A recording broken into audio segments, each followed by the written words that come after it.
Nanone kandi ndagushuhuje, nizere ko umeze neza aho uherereye hose mu nce zitandukanye, waba uri muri iki gihugu cya Uganda, waba uri mu Rwanda cyangwa se muri DRC, waba uri mu mugabane w'Amerika ndetse n'ahandi hose ukaba udukurikirana, Imana iguhe umugisha. Mu by'ukuri njya mpora mbivuga kandi nzahora mbivuga, buriya iyo umunsi wije gacya, icyumweru kigashira, ukwezi kugashira, amezi atanu agashira, umwaka ugashira, aba ari ikintu kinini cyane cyangwa se aba ari iby'ingenzi cyane gushima Imana iba yarinze ubuzima bwacu, ikaduha amahirwe yo gukomeza kubaho cyangwa se guhumeka umwuka w'abazima.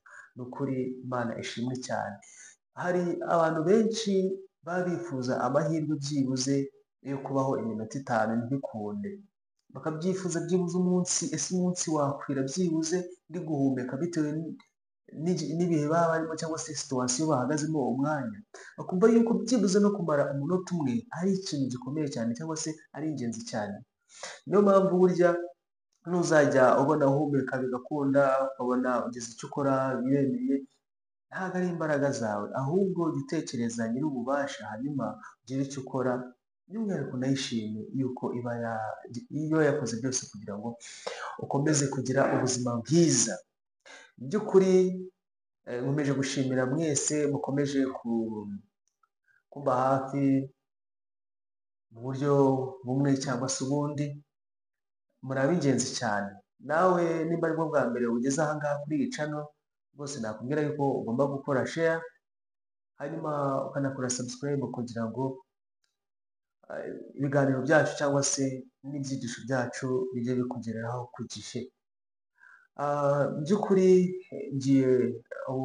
ni uburyo nari nje kubamenyesha yuko hari gahunda igiye kujya itambukaho ya buri munsi yo kwiga ijambo ry'Imana ndetse no kuganira mwe mu makuru y'iyobokamana ndetse n'aho isi iri kugenda igera ndetse n'udushya turi kugenda tugaragara muri iyi si ndetse no kugaragaza aho igihe kiri kugenda kigera. Byose nibyo tuzagenda turebera hamwe. Ni urugendo rukomeye cyane rutoroshye, ariko nzi neza ko Imana izakomeza kutuyobora mu bikorwa byacu bya buri munsi. Hamwe namwe rero, hamwe nanjye, mu by'ukuri nimureke twese twishyire mu bushake bw'Imana, dukore ibikwiriye, dukorere Imana mu gihe gikwiriye, muri iki gihe by'umwihariko kigoranye, aho buri umwe wese abona yuko iminsi igenda irushaho kuba mibi, natwe ubwacu turusheho kugenda twegera Imana kugira ngo iduhe imbaraga zo gukomeza guhatana muri ibi bihe turimo. Murabizi yuko iyi si iri kugenda igera ku musozo, amateka ari kugenda yisubiramo, ibihe turi kunyuramo biri kugenda bigaragaza yuko isi iri kugenda irangira. Kandi mu by'ukuri iyo dusomye neza ijambo ry'Imana, icyo ritubwira ni uko uko ibihe bigenda biha ibindi, niko isi irushaho kugenda igaragaza ubugome bwayo cyangwa se igenda igaragaza ububi bwayo. Mu by'ukuri mu byashije bavuga ngo ubushishano aho wasiwe, aho abwirwa ngo ishime wajure, naho wasiwe ngo ugwishije ishyano, kuko umanikiwe na cya kiyoka kandi kimanukanye iki? Umujinya mwinshi. Niyo mpamvu rero Satani ntabwo yishimiye imibereho yacu cyangwa se nta nubwo anishimiye yuko twabona ijuru. Niyo mpamvu agerageza gukora ibishoboka byose kugira ngo ikiremwa muntu kirusheho gusayisha mu bibi, kugira ngo Imana irakare hanyuma abone abo arimbukana nabo. Ariko ntabwo tugomba guheranwa n'ibyo bihe, kubera yuko dufite inkuru nziza y'uko Kristo yatsinze, ndetse n'ibi bihe turimo cyangwa se ibihe tugenda tunyuramo, dufite ibyiringiro y'uko Kristo yabitubanjirije kandi koko akanatsinda, agakora ibishoboka byose kugira ngo ikiremwa muntu kibone ubugingo. Si iby'agaciro se yemwe? Buriya hari ikintu njya nkunda kuvuga muri ubu buzima busanzwe. Buriya akenshi Satani hari umunezero agenda atunyaga gake gake gake gake, nyamara ugasanga dukurikiye umunezero w'isi w'akanya gato. Ibaze kuba twarahawe isezerano y'uko tuzabaho ubuzima budashira, cyangwa se bw'iteka ryose, ariko ugasanga ikiremwamuntu uruhande runini cyane, pasenti nyinshi zigiye cyangwa se zikurikiye ubuzima bugufi cyane.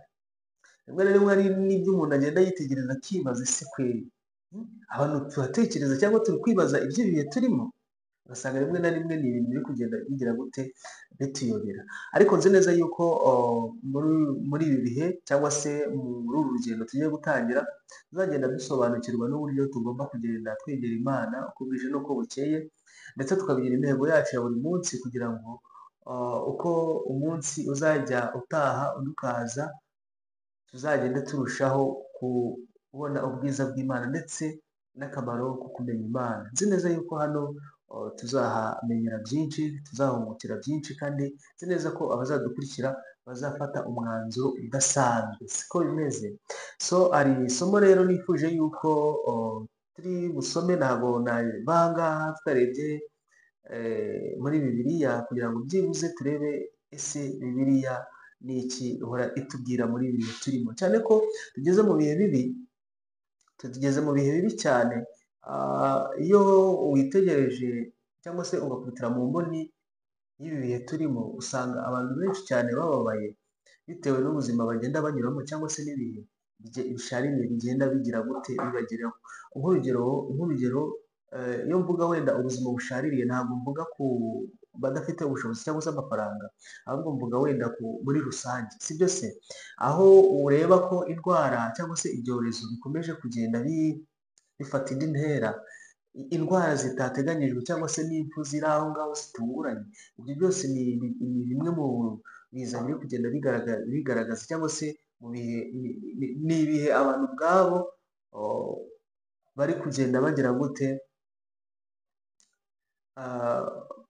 sinzi uko nabisobanura, ariko ngira ngo hari buri wese iyo abyitegereje abona koko ari ibihe biteye ubwoba, kandi buri wese yumva agize gute, atinye.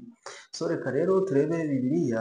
Buriya Bibiliya ni igitabo cyiza cyane gitanga ihumure, waba ubabaye, wishimye, uri mu bihe by'amakuba, uri mu bihe byiza, ni igitabo ushobora kugendamo ukuramo amagambo yagufasha bitewe n'igihe urimo. Niyo mpamvu nashishikariza buri wese kugira ngo ajye afata umwanya asome, ndetse yige, ndetse anafate n'umwanzuro, ndetse akuremo n'amagambo yamwubaka ashobora kugenderaho, akamubera ikiraro gishobora kumwambutsa ibigeragezo yaba arimo cyangwa se ahuye nabyo. So hari isomo nshaka ko tuza gusoma, ni mu rwandiko rwa kabiri Pawulo yandikiye Abakorinto, igice cyaho cya mbere, umurongo waho wa 3. Haravuga ngo, hashimwe Imana y'Umwami wacu Yesu Kristo, ari nayo se, ari nayo Data wa twese, w'imbabazi n'Imana nyiri humure ryose. Noneho umurongo wa 4 akavuga ngo, iduhumuriza mu makuba yacu yose, kugira ngo natwe tubone uko duhumuriza abari mu makuba yose, tubahumurisha ihumure twahawe n'Imana. By'ukuri aya magambo abagereho, by'ukuri niyo mpamvu iteka ryose tugomba gushima Imana, kuko ijya idushoboza kunyura muri ibi bihe turimo. Ndetse ijambo ry'Imana ritugaragarije yuko uko Imana iduhumuriza, natwe aba ariko tuzajya tugira gute, duhumuriza na bagenzi bacu, tubereke yuko nubwo turi muri iyi si y'ibibazo, turi muri iyi si y'imiruho, turi muri iyi si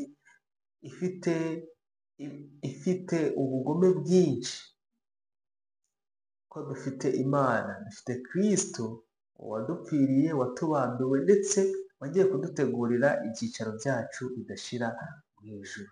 So reka twese dushyire hamwe, dusabirane, twunganirane, muri byose tuzahagarare twese dutsinze, maze icyo mbifuriza kurenza ibindi byose ni ukugira ngo twese tuzaboneke mu bikari ibyo mu ijuru. Reka dusoreze aha ngaha, reka ngushimire wowe wabanye natwe kuva dutangiye kugera aya masaha, ngushishikariza kuzakomeza kubana natwe mu byigisho runaka cyangwa se n'ibyegeranyo runaka tugiye kuzajya dukora kuri channel yacu ya Shukuru TV Official. Nzi neza ko uzagenda uhungukira byinshi, byinshi cyane, byinshi cyane rwose, ntabwo uzicuza, nta nubwo uzongera wenda kugira irungu aha ngaha, ariko nzi neza ko icyo uzahakura kizabasha gufasha ubuzima bwawe.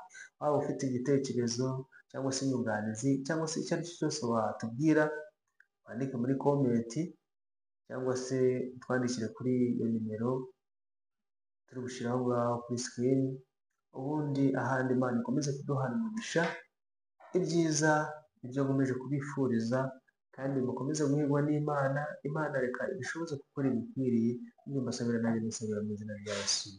Amen.